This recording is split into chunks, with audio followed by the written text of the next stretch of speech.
वर्धा जिल्ह्यामध्ये अतिवृष्टी तसंच संततधार पावसामुळे शेती पिकांचं मोठ्या प्रमाणात नुकसान झालं. कुठे शेतजमिनी खरडून निघाल्या तर कुठे पाणी साचल्यामुळे पिकांचं नुकसान झालेलं आहे. सोयाबीन, कपाशी तसंच तुरीचं देखील मोठं नुकसान झालेलं आहे. आपण शेतामध्ये आहोत आणि इथे बघू शकतो आपण पाणी साचल्यामुळे या शेतामध्ये मोठ्या प्रमाणात तुरीचं नुकसान झालेलं आहे. अनेक शेतकरी आंतरपीक म्हणून तर कुणी सलग तुरीची लागवड करतात आणि तुरीतून 4 पैसे मिळतील अशी शेतकऱ्यांना अपेक्षा असते. यावर मोठं अर्थकारण देखील अवलंबून असतं.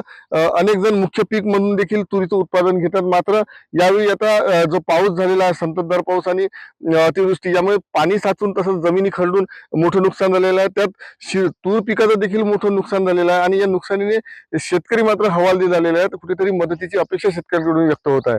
महेश मुंजेवार, टीव्ही 9 मराठी, वर्धा.